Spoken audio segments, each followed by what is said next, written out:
Good evening, everybody, and welcome. My name is Zachary Goldman. I'm the Executive Director of the Center on Law and Security here at NYU, and it is a true honor to be here to welcome our guest, Lieutenant General David Barno. General Barno is a highly decorated military officer with over 30 years of service, having served in a variety of command and staff positions in the United States and around the world, including command at every level. He served many of his early years in the armed forces in the Special Operations Forces with Army Ranger battalions and saw combat in both the Grenada and Panama invasions. In 2003, he was selected to establish a new 3-star operational headquarters in Afghanistan and take command of the 20,000 U.S. and coalition troops in Operation Enduring Freedom. For 19 months in that position, he was responsible for the overall military leadership of this complex political military mission, devising a highly innovative counterinsurgency strategy in close partnership with the U.S. Embassy and coalition allies. After he left the military, General Barno served as the director of the Near East and South Asia Center at the National Defense University and frequently serves as an expert consultant on counterinsurgency and irregular warfare, professional military education, and the changing character of conflict, supporting a wide range of government and other organizations. I feel personally lucky to have gotten to know General Barno over the last several months as we have worked together on a project on civil-military relations, bridging the gap between young civilian leaders in New York and their peers on the faculty of the U.S. Military Academy at West Point.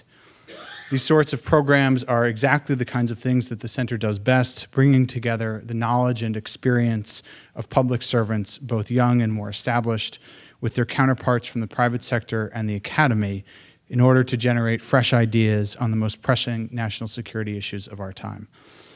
And in this vein, General Barno is truly a thought leader on the topic of this evening's discussion. He has made significant contributions to the public discourse in this country, not only on the question of where our military and defense strategy are going, but also on how to understand service and the connection between soldiers and the society from which they come and to which they return after a decade of near constant combat. As our nation takes stock of where we've been and where we're going in an uncertain world, we are fortunate to have the counsel of General Barno. But NYU has actually also made important contributions to the discussion about civil-military relations in this new era. In a new development, and through its participation in the Yellow Ribbon program, the law school has committed to covering the cost of tuition for eligible veterans in the next school year. And this year, the law school saw the establishment of a veterans advocacy group, Students for the Education and Representation of Veterans, or SERV, which is led by Garen Marshall, a second-year student at the law school. Garen is a distinguished Navy veteran who completed 2 combat deployments to Iraq, and we are very fortunate to have him. This is a significant new initiative for NYU, and one of which the school is immensely proud. And so before we hear from General Barno this evening, I'd like to introduce the law school's dean, Ricky Revesz.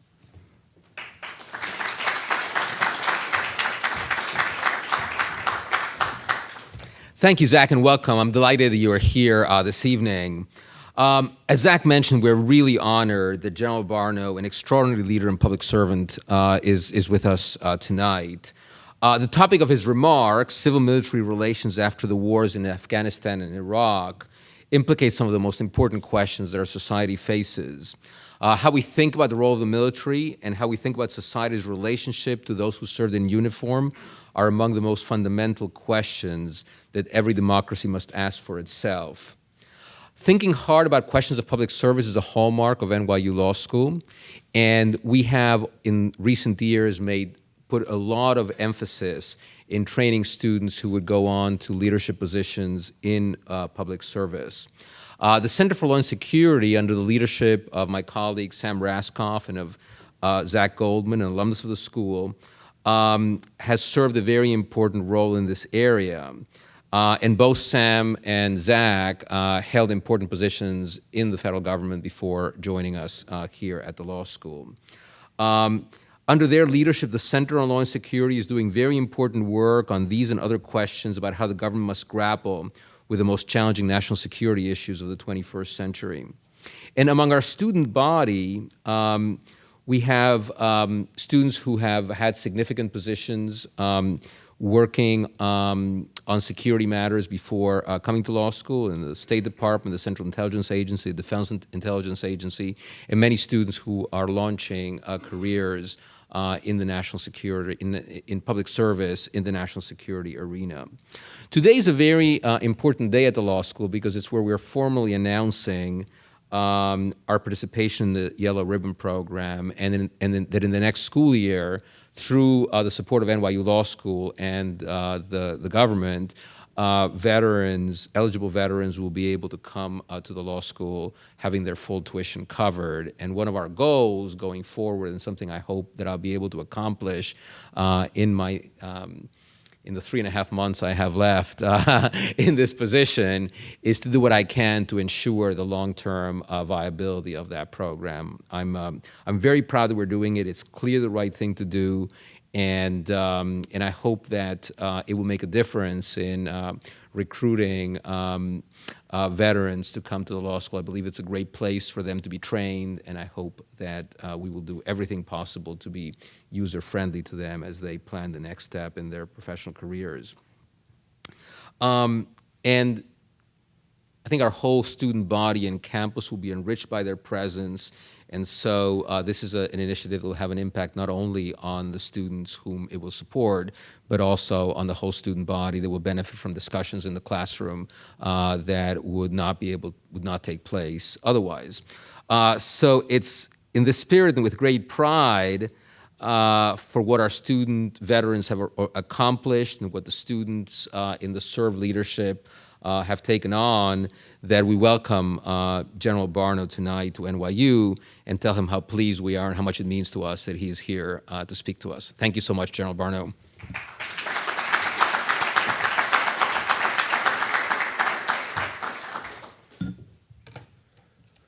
Well, thanks so much for that very kind introduction, and I'm looking forward to the opportunity not only to speak for a bit on a topic that I feel very close to, the civil-military dialogue and the state of civil-military relations in the United States coming out of 10 years of war, but also to interact with you and get an opportunity to do, I think, an extended Q&A here at the end of our time. So I look forward to that broader discussion as well here tonight.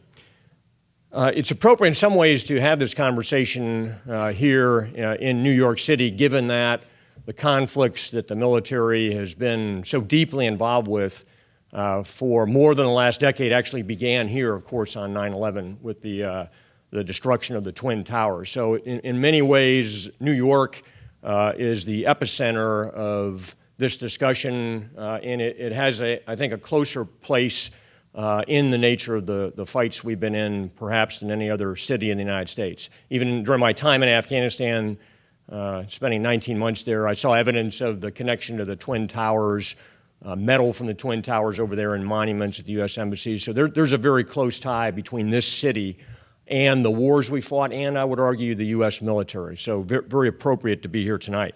So I want to talk briefly on 3 topics, if I can squeeze those into about 20 or 30 minutes, to talk a bit about how both the nation and the military have responded to the demands of being at war for the last 10 years.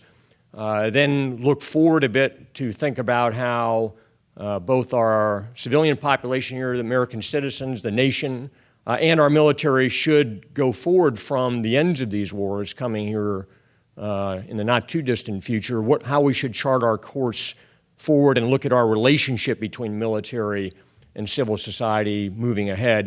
And then finally spend a few minutes talking about what I characterize in an article here on Veterans Day as a new moral compact, some of the moral challenges that I think the last 10 years of war have brought to the fore. And they're not ones that you may readily come to and think about. They're not the newspaper headline issues. They're more about the moral authority of society to make decisions about going to war when the force that goes to war is a self-selected force of volunteers, something that's never been the case until the last decade for the United States. So let's talk a bit about how the nation, how the military has responded over these recent wars. And I come to this not only, as I've talked to a number of you before we started tonight, not only from the standpoint of a military officer who served almost my entire adult life in uniform, but also as a military parent. I've got 3 children. I've been married for nearly 37 years. I would not have met my wife had it not been for NYU, and she wanted me to bring that point out here tonight. She was actually a student at NYU at their Uptown campus in the early 70s. For her freshman and sophomore year, she was in the pre-law program, and she was, in her words, outclassed by all the sons of law professors and lawyers who could go out drinking at night and still ace the tests when she had to work really hard. But eventually, the Uptown campus was closed, to her surprise, and so rather than commute from Yonkers all the way down here, she decided to spend her final 2 years at the College of New Rochelle, where I met her in her senior year, and the rest is history. So NYU, I owe you something special here as a result of all that for peculiar reasons. But again, more than just being a military officer for that time, I also, my wife and I are the parents of 3 children. Our youngest, our daughter, is an environmental studies graduate out of American University in D.C., works at the Department of Energy. Our 2 sons are both Army captains, one a West Point grad and a helicopter pilot in the Army, and one a Citadel grad from South Carolina and an Army dentist. Both of our sons have served in Afghanistan. The oldest, a dentist, just back in April of last year after a year-long tour out in the East and all the little outposts and nooks and crannies of our effort out there. The other son has done about 16 months altogether there, a year-long tour with the 101st Airborne, and then he's now a special ops pilot and goes back in for a shorter period. So I also see this war, and I see the military-civil dynamic through the lens of a parent of soldiers. And I know we have other parents of soldiers, Marines, other military folks in here tonight as well. And that's a very different lens, and it gives me pause as I look at some of the decisions we make. So I want to make sure I bring that into the dialogue here tonight as well. So how has the nation responded to the demands of this last 10 years of war? And again, I would point out, extraordinarily important, that this is the first prolonged war that the United States has ever fought with an all-volunteer force. The military I came into, I started at West Point as a young cadet in 1972. We still had a draft army. The all-volunteer force wasn't established until the early part of 1973, and from that point forward, we've relied upon volunteers to fill the ranks of the military. However, that force was never really designed for wars of the duration we've just put it through, and it's suffering some fairly serious stresses and strains. But the good news, in particular in that story as I look back, is that the nation has responded with tremendous support for this military over the last decade.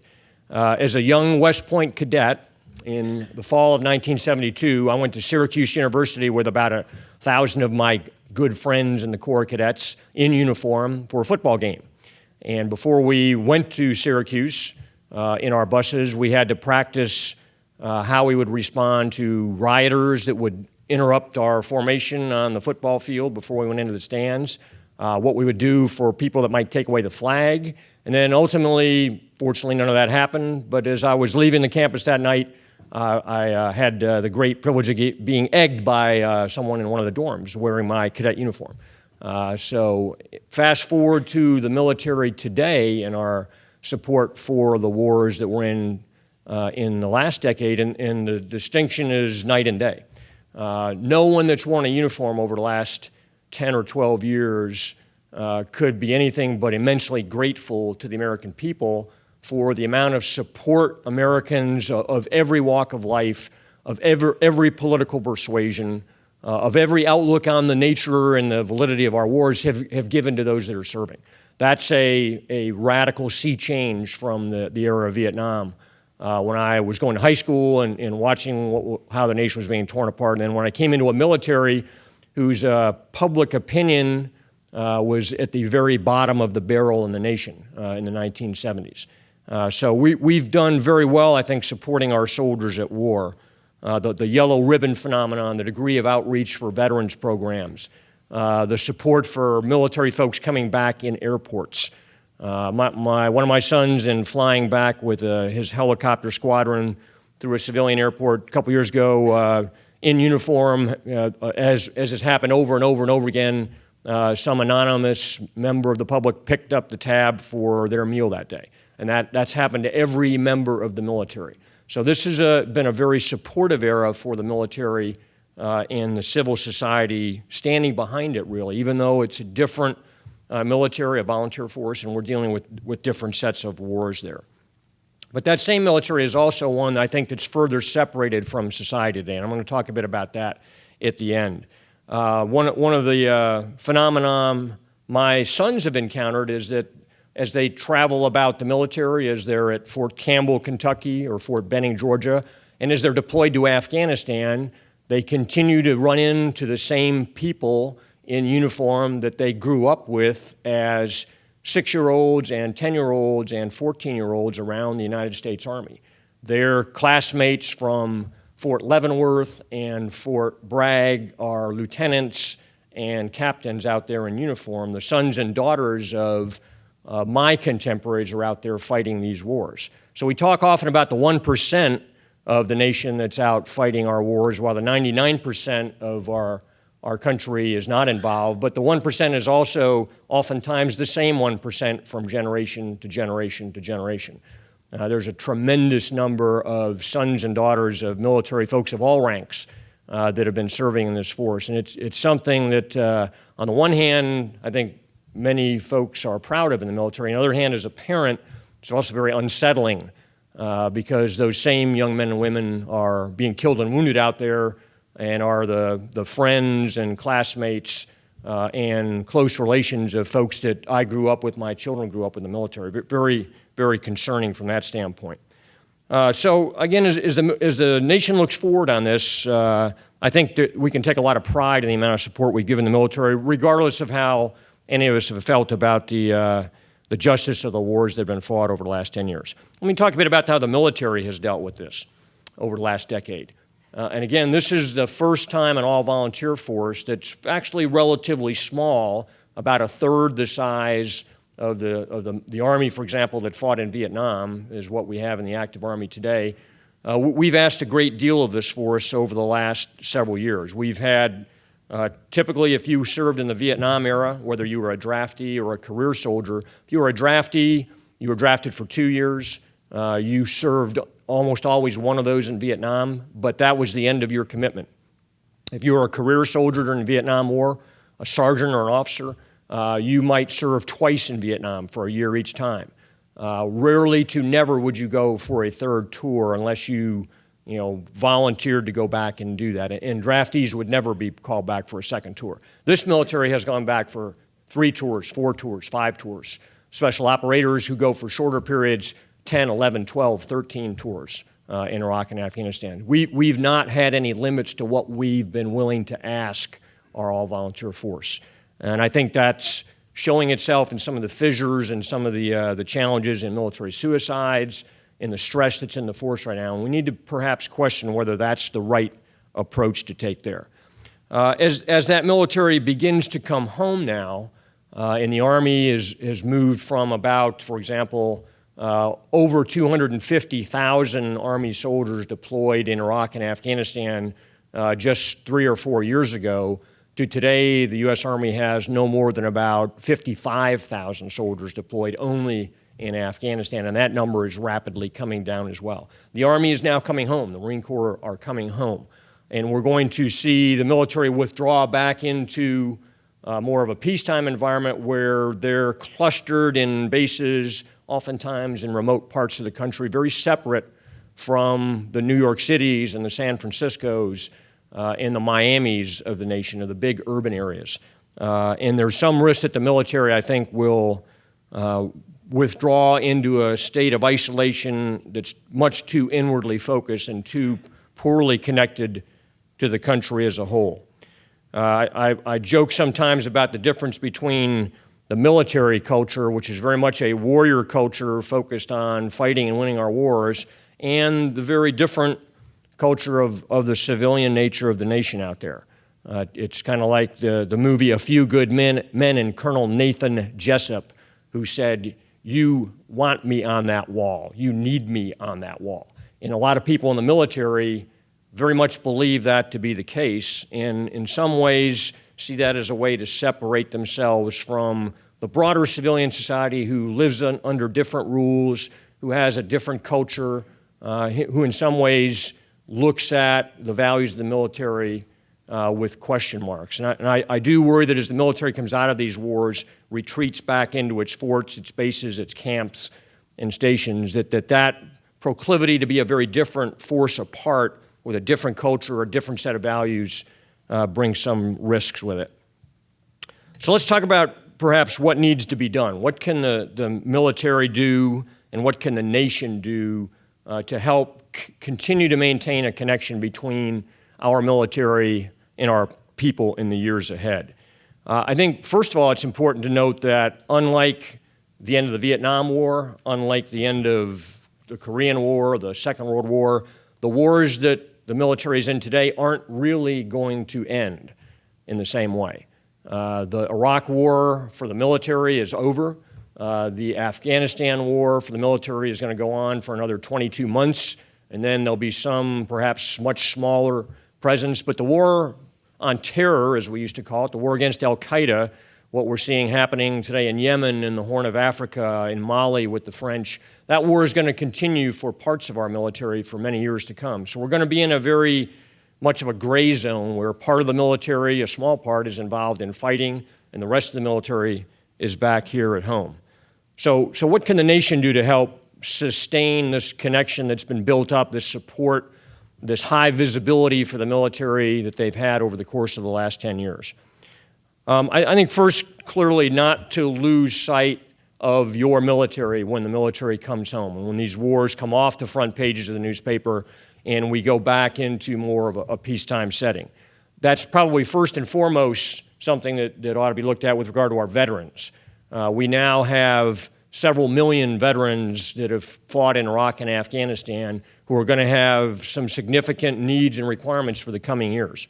Part of that, I think, is reflective in what you're doing here at the law school. That's a tremendous program that we've seen catch on at many universities around the country. The Yellow Ribbon Program, the degree of outreach that's laudable here for our military veterans. And I think that connection, that support structure has to continue. I think looking at ways to reach out and touch military officers and sergeants and units that are in remote parts of the country needs to continue.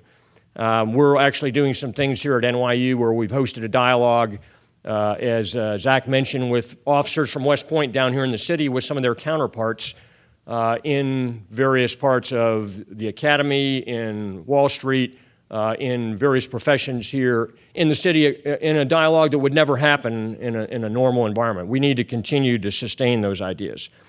I think we need to be aware that the military coming out of wars that have no obvious conclusion, that aren't clear wins or losses, is going to have some concerns about how these wars are viewed by the civilian population, by the nation as a whole. There may be a feeling of being discarded or cast aside after having great sacrifices being made over the last decade by a very, very small part of the population. Now we're seeing military budgets coming down.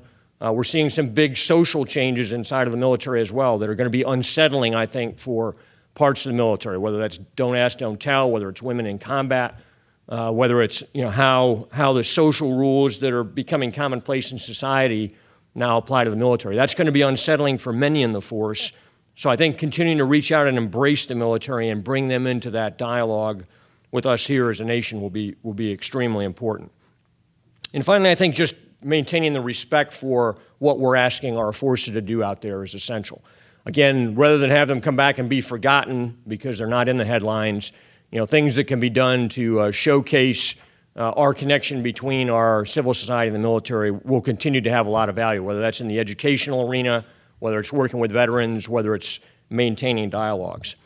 For the military itself, I think there's some perhaps even bigger challenges out there on the road ahead. First is as the military comes out of the wars, not to withdraw back into what I've called the world's most exclusive gated communities. If you go to a military base anywhere in the country today, it is an ordeal for someone not holding a military ID card to get in that base. That's a legacy of 9/11.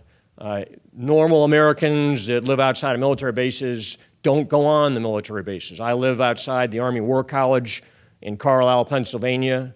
My neighbors have never been on the base there. It's too hard to do. It's a foreign body. They really don't know how to do that, and they haven't had that experience. So the military very easily can get cloistered in these communities where they have their own health care, they have their own shopping centers, they have their own grocery stores, they have their own sports facilities, and not connect to the broader civilian community. I think that's a great risk that the military is going to have to work against. Second, I'd say the military is going to have to reach out and try and recruit and bring in talent from all across the country. If you look at the demographics of where the military comes from today, it's most often in the South and it's most often in the West. It's less in the urban areas and far more greatly distributed across the rural areas of the country. And so I think to make sure the military continues to be representative of the society as a whole, it's going to have to emphasize its recruiting and its education programs like ROTC all across the country. There are more ROTC programs by a factor of about 4 in the state of Alabama than there are in the greater New York City area, which has a much larger population, because it's easy to recruit people in Alabama to go to ROTC and come in the military. And those are less expensive schools. So there's a lot of second and third order reasons for this, but the effect of that, the upshot, is that we have geographically clustered segments of the military that are not as representative as the nation as a whole, and which eventually kind of breaks down that connection between the military and the society. And finally, I think the military is going to have to be extraordinarily cautious to avoid what I would call self-serving elitism, the idea that the military, because it only can recruit out of about 25% of society that meets its physical standards, its medical standards, its mental category standards, its obesity standards, only a quarter of the 17 to 24-year-old population fits those requirements. The military can very easily get in the mindset of thinking itself as the elite of society, better than the average citizen out there. I think that's a very pernicious, very corrosive outlook to have, and I think the military leadership is going to have to work hard to avoid that outlook in the coming years, because it's very attractive as a team-building outlook inside of the military. So those are some thoughts, I think, broadly on what the society can do, what the military can do, and where we are today. Let me close with just a few thoughts on the idea of the moral obligation between society and our military. And again, this may be an area that's perhaps a bit different from how we typically think about morality and warfare, how we think about drone strikes on American citizens, things that are very much in the news today. I think one of the characteristics of the wars that have evolved over the last decade is the degree to which warfare has become increasingly remote and distant, not only from the average citizen who doesn't have to participate in wars, should they not choose to, but also our technologies are making warfare easier and easier. The Libya campaign here of about 2 years ago was fought without any American or NATO troops on the ground. It was fought primarily by drones, by aircraft, by indirect means, by high technology, by sophisticated command and control that really took the man out of the loop down at the fighting level.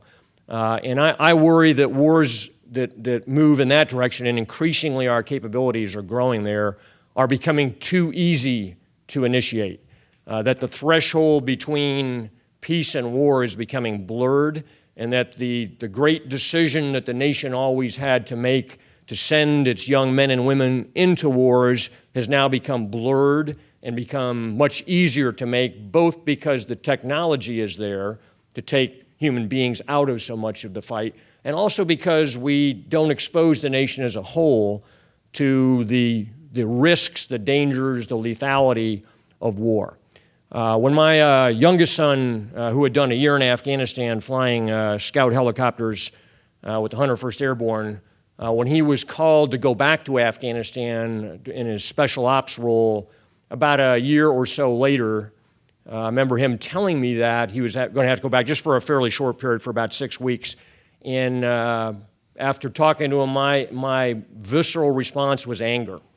And I was angry not because I didn't know he wasn't going to go back, and I wasn't angry because I thought it was an unfair rotation system.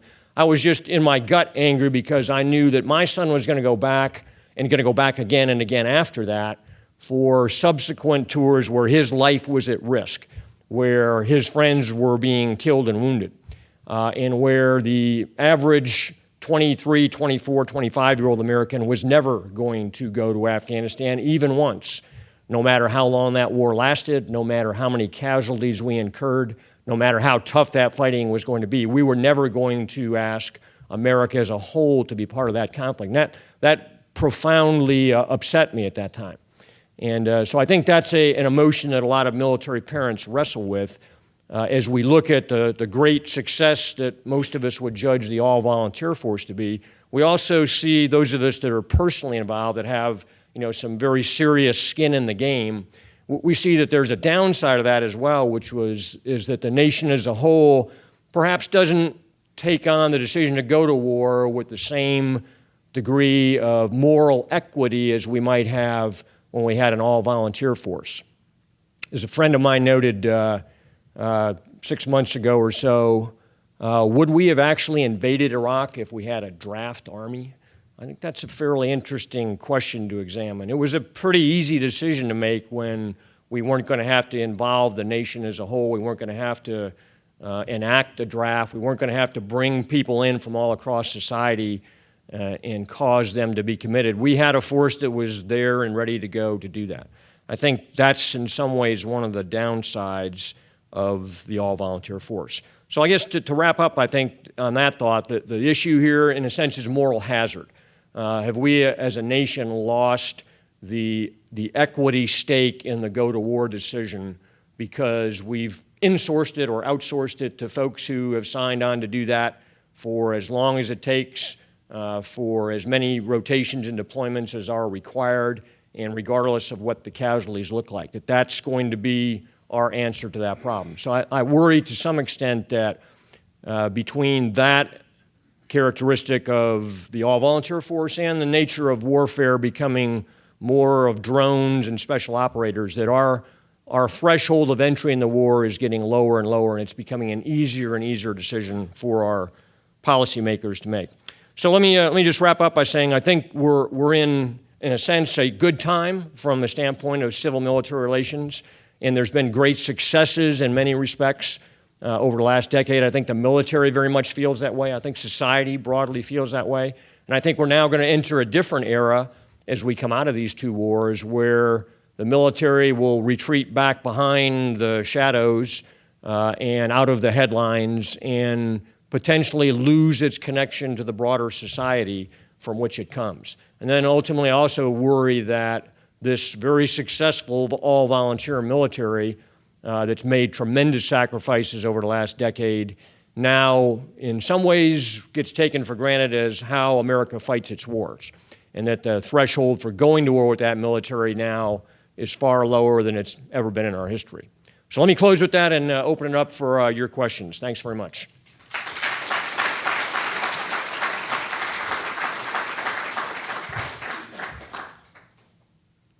Sir. General, you haven't mentioned the reserves or the National Guard, which played a enormous and very different role in these conflicts than they have played previously, and are also are more integrated with civilian society than the professional military, and also just recently in New York, of course, are very much involved in communities and disaster operations and the like. No, great question, and I think the reserve component, the National Guard and the reserves from each of the services have been in some ways unsung heroes of the last 10 years at war.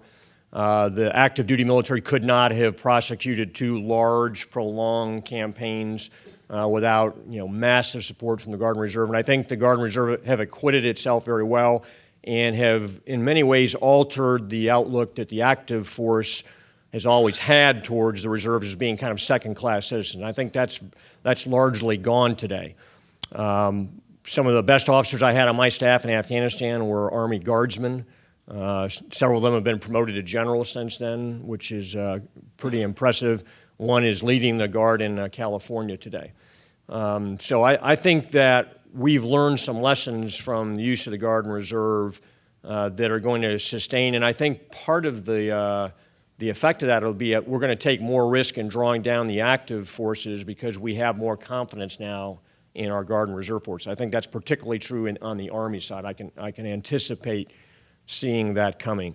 To your point on the connection between the civilian community and the Guard and Reserve, absolutely true. And I think, again, the active forces don't leverage that well, don't understand that, and don't get out and take advantage of those deep connections and communities that our Army Guard in particular and Army Reserve to an extent have out there. So I think I'd like to see that be more of a venue to keep the military connected to society. But in some sense, the active component's got to take on more ownership of that than they have today. So I Sam. have two separate questions for you.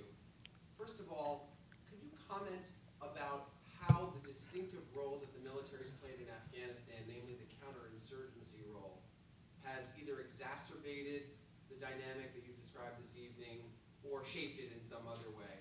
My intuition is the fact that the military is discharging what looks and feels like a civilian role in providing a kind of governance function may be contributing to some of the sort of disintegration or the lack of relationship between civilian and military that you described. My second question is on an unrelated note. I taught a class last semester with one of our fellows at the center who had recently retired as the Chief Justice for the State of Israel. And she served on a court that was incredibly engaged in the minutia of managing national security issues. There were seemingly no issues involving national security that her court turned away at the door. Rather, it was a culture of deciding cases that implicated national security. Now, it occurred to me that one of the reasons she and her court did that was because of the because of the draft army in Israel. Because of the fact that when she wanted to get some ground truth, she picked up her cell phone and called friends of her daughters who were serving in this or that capacity in Lebanon or in Gaza or wherever. So in a sense, her capacity to actually make civilian decisions in the national security context was significantly shaped or informed by her direct experience with military culture and with her serving in a society where everyone else served. I wonder if you could comment on the way in which the divide that you're describing disables effective civilian management of national security, causes our courts, let's say, to take an example, to shy away from these national security issues, in part because they lack this fingertip feel for what national security is all about. Great, two good questions. On the first one, I'm not sure. I haven't thought through the degree to which the military being involved in counterinsurgency, which inevitably gets into governance, gets into economics, gets into local structures, has affected the civil-military discourse back here. I do think one of the takeaways that the military has absorbed is that the ability to do things outside of the purely military domain is now going to become a standard requirement for military units and officers. And I think there's some profound, and I've seen this for a number of years now, some very, very deep disappointment with the other elements of the U.S. government and for example, the so-called civilian surge in Afghanistan that was supposed to accompany the military surge. The military surge ended up deploying about 70,000 troops in Afghanistan. The civilian surge at its peak only had 1,000 civilians in Afghanistan. And I think the military ended up, in their view at least, picking up the slack for the lack of civilian involvement. I think that's created some ill will beneath the surface that is going to last for a long time. And I think the military will take some time to process that. That's not a positive thing. On your second question, a very, very interesting one, particularly given some of the current discussions on targeting American citizens and whether we have the right legal structures in place for that. I do think that for example, the composition of the U.S. Congress and the diminishing number of veterans in the U.S. Congress is one version of this, which is that we're losing our expertise in the broader civilian sector to oversee, to judge, to overwatch military operations, because so few individuals in the judicial system, so few individuals in the legislature, Congress in particular, and even in the executive branch have any connection to the military now. So they're increasingly reliant on people wearing uniforms for advice without having any way to vet that advice, like your friend did by talking to her daughter's friends that are out there carrying M16s around in uniform as reservists. So I do have some concern about that. In our country, with 310 million plus people, we have a military of about 1.2 million. And, again, increasingly it's the same 1% that's serving in that military and from the same parts of the country. So I think we're going to have to look at ways, perhaps to the question on the impact of the National Guard and Reserve, to broaden that experience. There are far more legislators and far more folks all across government who are in the reserves or in the Guard. Lindsey Graham comes to mind, many others on Capitol Hill. They're part-time, soldiers or airmen. Than there are those with active duty experience. And I think we're going to have to find a way to continue to support people being able to do both of those things. But I do worry about that. There is a loss of expertise. It potentially could lead to some bad judgments because of not having independent sources of information. Here, and I'm going to go to the other side of the room next. Yeah, go ahead. I think there's increasing focus and concern about the treatment of veterans who have been discharged less than honorably, particularly in the post-traumatic stress area. And I wonder if you have familiarity with that and whether you think that there's a problem, and can the Army and Veterans Administration do that? I don't have specific familiarity with the issue of less than honorable discharges with individuals with PTSD, for example. I've seen anecdotally that there have been cases reported where because of the wartime stress of various sorts, soldiers, Marines, others have had disciplinary incidents that have caused their discharges to be at lower levels than they should have been. I suspect we're going to go through a revisiting of all of those. I saw that happen after the Vietnam War with the Board of Correctional Military Records, and I think that's going to have to be very generous in terms of what decisions got made there. I know some bad decisions were made. That's clear from some of the reporting.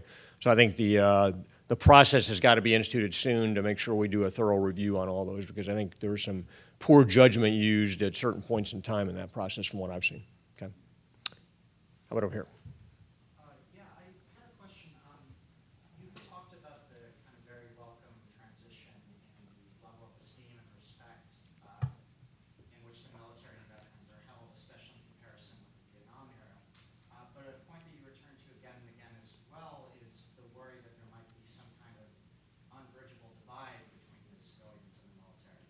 And I'm curious if you think that the sort of rhetorical glorification of veterans might be almost an overcorrection and might be in some ways contributing to a lack of being able to talk to one another as peers and fellow citizens, potentially placing citizens in a feeling where they view the military as necessarily someone apart and different from them, as opposed to someone who has made an exceptional service but also has shared characteristics. Yeah, I think that's a great point, and I think it cuts two ways. One is that I think most veterans are somewhat uncomfortable with the degree of public adulation that is now, fairly much the standard everywhere when we're dealing with veterans and maybe even more so folks that are currently in uniform. People in the uniform or people that are on active duty view this as their job. I know certainly when I was in that role, and the people I know today, including my sons, this is what they do. I mean, they don't think it's appropriate to have some of the degree of public adulation that's now become so standard there. I also think though that's it may be a deep-seated reflection of the fact that there is 1% that's carrying this load for the other 99%, and that's the reaction to kind of, as you point out, overcompensate for that.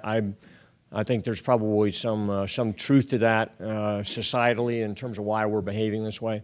I think on the military side, there's a risk that also sends the message that service in the military inherently makes you a superior citizen to your peers out there. in a sense. And I think that's unhealthy if that takes hold. I know that, I remember Bob Gates, when he was Secretary of Defense, going out to Afghanistan and having he did kind of town hall meetings with troops out there, having an encounter. One of the first questions from a Marine sergeant in southern Afghanistan had to do with basically that the military was superior to the civilian society, that it's drawn from out there, and he took umbrage with that and kind of gently came back at the young Marine on that idea. But that whole idea of the elitism that I talked about, I think, is something that there's value in that on the one side, that you want the military people to feel that they're in special units, they're doing special things, and that they're the best in the world. That's crucial for their morale and cohesion. On the other side, you also want them to recognize that they're citizens, maybe citizens first, I would say. That probably is an idea that's not widespread in the military in terms of how they look at themselves today, I think. And that there's great value in all citizens out there. And there's different ways to serve. They're serving in a way that's going to be very dangerous, and in wartime deadly, but that doesn't automatically elevate them to the top tier of society. So it's a tough question. In time of war, it's particularly difficult. So this also goes back to the issue of how will the military that's just gone through this incredibly difficult experience feel about now having its resources pulled away, having hundreds of thousands of military people, put out of uniform, some of whom will be involuntarily put out of uniform, and brought back to an environment where they have nothing like the resources they've been given to stay ready now for the future, what they've experienced over the last 10 years. I think there's going to be some fissures that open up there that the military leadership and our civilian leadership are going to have to work hard to keep tight. It's a really interesting question. Yeah. General, I know we talk about a lot of kinetic activities, but are we emphasizing a lot of the non-kinetic activities that we're doing in the military and the civilian side of our state that are securing the peace in Iraq and Afghanistan? Are we emphasizing them in what sense? The non-kinetic efforts, so to speak. The non-lethal. To Sam's point, I think the military over the last decade has increasingly become involved in the counterinsurgency operations with non-kinetic, non-military activities under the traditional yardstick. The famous quote from Galula, who wrote about counterinsurgency 60 years ago, was that counterinsurgency is only 20% military and it's 80% all other categories, civil, government, economics, societal. And so the military ended up being in a position where they were only 20% of the solution to counterinsurgency, but they had to play in that other 80% because the vast majority of the capacity for doing things was in the military domain. So I think everybody in the military is keenly aware of that. But now the military, I think the public has seen that. But we're also in a period where frankly, the whole idea of whether counterinsurgency, which had great publicity for a period of time, was the right answer, gave the right solutions, is something that needs to be preserved in the way it was actually executed in Iraq and Afghanistan, two very different campaigns. So I think there's some second and third thoughts now, even inside the military, about counterinsurgency. But I also think there's some very deep-rooted commitment to the lessons that have been learned out there, many of which are not in the fighting end of counterinsurgency over the last decade. Does the civilian community, do our citizens recognize that the military's been doing that? I think so. I think there's been quite a bit of reporting on that. And that part of it in many ways has been as important, maybe arguably more important than the kinetic part of counterinsurgency. Yeah. So thank you. I want to follow up that subject. And you've written on this issue, and your own experience in Afghanistan, I believe, puts it clearly into focus when you set up your headquarters, right, cheek by jowl with the United States Embassy, so that you can work both sides of this issue. Yep.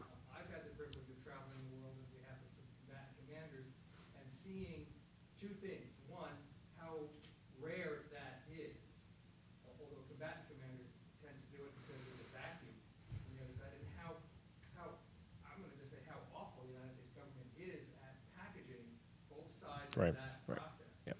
So that I think it goes back to the 80s when the State Department was gutted and all our soft programs, AID, everything was just shot to hell. And we have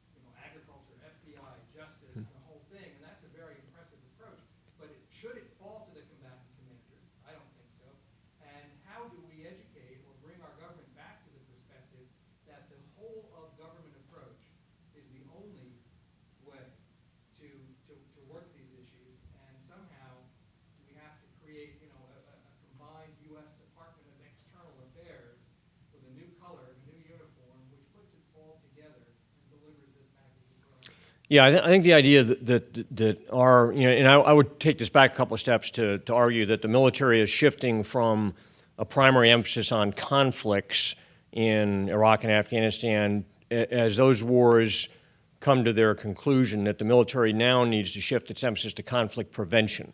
We're going to be paying undoubtedly a vast amount of money to maintain this military, which we hope will secure the United States, we hope will keep the global commons open, we hope will keep the international order in place.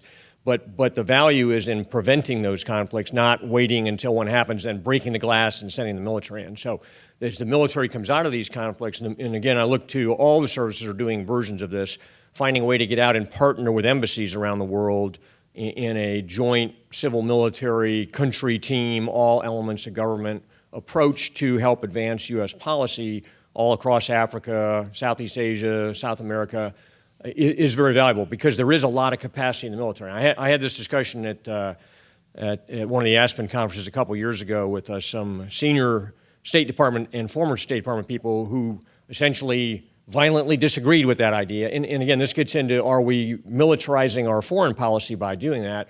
My argument would be, this is a partnership.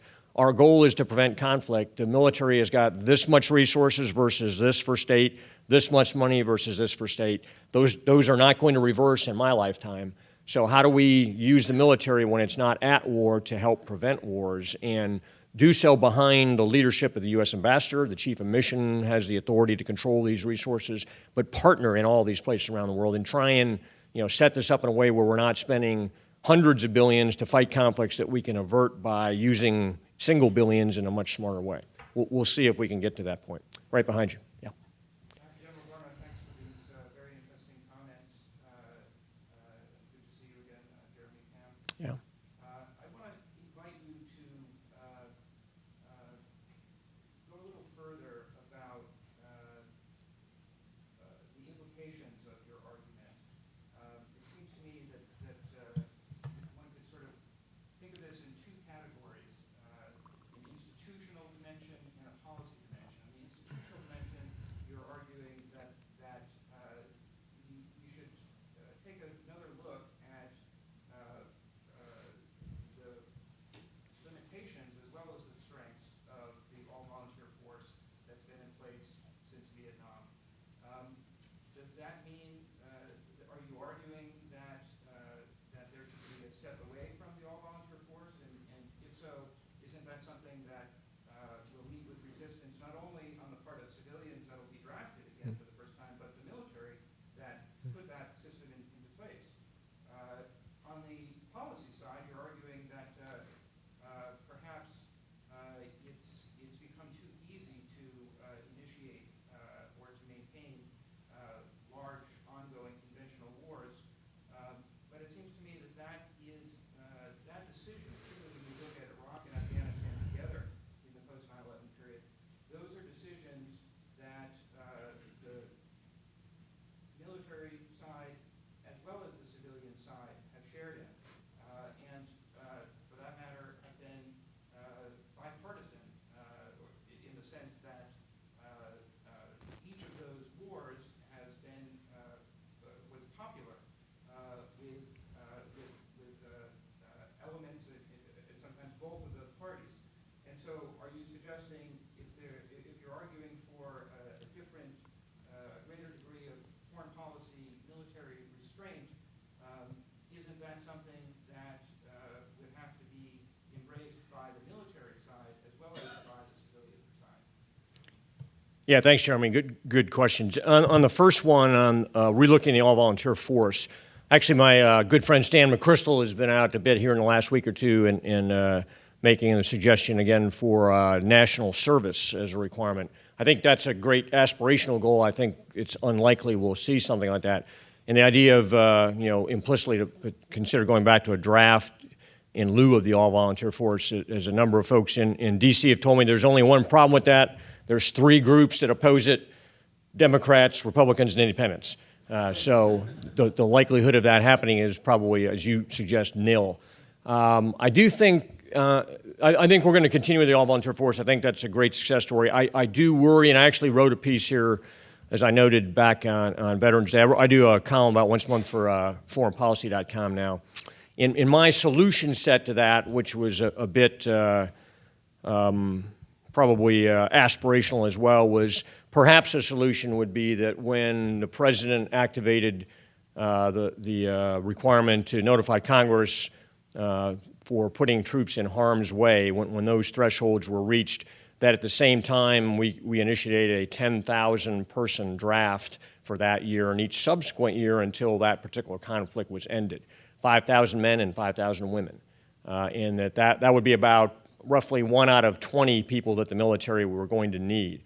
Now, the military would object to that because it'd be inconvenient. They don't need them. They're not going to be happy people, et cetera, et cetera. There'd be very little support for that in the body politic. But my argument would be, again, a bit tilting at windmills, is that this would immediately expose the entire population of the United States in very tiny numbers, ultimately, but expose the whole population to that decision to go to war. Today, only this much of the population is exposed to a decision to go to war, and they all are in uniform today. So that changes the go-to-war calculus dramatically. So again, that's probably not a realistic option, but it's one that's probably worth thinking about, because my conclusion is that we've lost a bit of our moral equity in this decision, and we're now making decisions without realizing there's going to be a cost to the nation. That's the first time in our history where we've embarked upon go-to-war decisions without recognizing that the whole nation was going to have to be involved. And we're across a different threshold here. On your second question on essentially the policy implications, I'm not sure I would agree that the military was an enthusiastic partner in all of these campaigns. I know, particularly for the Iraq War, I was in the military at that time as a two-star, I guess, and there was very limited enthusiasm for the idea of invading Iraq. So I think the military is going to have a voice in those decisions, but it's not an equal voice, nor should it be an equal voice. So the question will be, is there a way to apply a bit of a brake or a bit of a way to slow down the decision to go to war in a policy sense, or do we have that system about right today? I think we're going to, again, maintain the system we have, but I think one of the lessons coming out of particularly the Iraq War is that the media and probably the Congress of the United States is going to be much more circumspect about go-to-war decisions that are of that magnitude that we did in 2003 in Iraq. The downstream consequences of that have been immense, unexpected, very painful. So I hope at least for another 10 years or so that we'll remember that, and that'll factor into our decisions in ways that it certainly wasn't 10 years back. So not as much hope as I'd like to see there. One more question maybe? Yeah. Okay, one final question over here.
Yeah, much longer answer than I'll be able to give you tonight probably is required by that.